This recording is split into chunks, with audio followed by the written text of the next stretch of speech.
நான் எங்கே சோகமாக இருக்கேன்? நான்லாம் சோகமாக இல்லை. இல்லை, நான் வெளிநாடு போகலான்னு இருக்கேன். அவங்கள்ட்ட சொல்லிட்டு போகணும்ல. புரியல. அப்போ உன் பின்னாடி சுற்றிட்டு வர சொல்கிறேனே, எனக்கு லைஃப் வேணாமா? உன் பின்னாடி சுற்றணுமா? இப்போதைக்கு கல்யாணம் வேணாம். நான் கொஞ்சம் லைஃப்பில் செட்டில் ஆகணும். ஆமாம், அப்போ சொன்னால் இப்போ முடியாது. வேறு எதுவுமே இல்லை, இதுதான். வேறு எதுவுமே இல்லை, இதுதான். வேறு எதுவுமே இல்லை, இதுதான் காரணம். ஆமாம், வேறு இருக்குது. ஒன்று எனக்கு பிடிக்கலப்பா.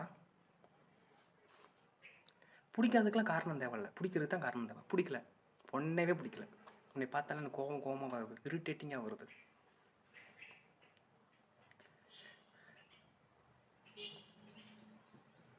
நீ எனக்கு செட் ஆக மாட்டேன். ஆமாம், அதனால் வெளிநாடு போகலான்னு இருக்கேன். உங்களுக்கு சொல்லிட்டு போகணுன்னு தான் நினச்சேன். ஓகேவா? தயவு செய்து பின்னாடி வந்துடாத. உனக்குன்னு ஒரு லைஃப்பை நீ பார்த்துக்கோ. குட் பாய். உன்னை பிடிக்கலன்னு நான் சொல்லிட்டேன். ஆனால் சத்தியமாக உன்னை மட்டும்தான் எனக்கு பிடிக்கும். ஏன் வேணான்னு சொன்னால், எனக்குள்ள ஒரு பிரச்சனை இருக்குது. அந்த பிரச்சனையால் உனக்கு ஒரு ஆபத்து வந்துடுமே, எனக்கு பயமாக இருக்குது. அதனால தான் இப்படி சொன்னால் தான் நீ உனக்குன்னு ஒரு லைஃப்பை நீ தேடிக்குவ. நான் உனக்கு கரெக்டாக இல்லை.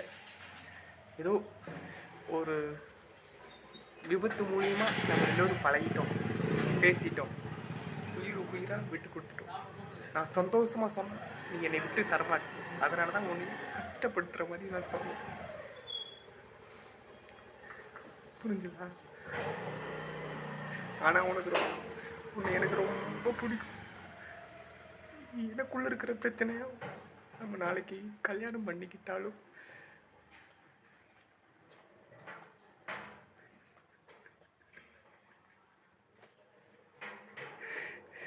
என்னால நீ கஷ்டப்படுவேன்.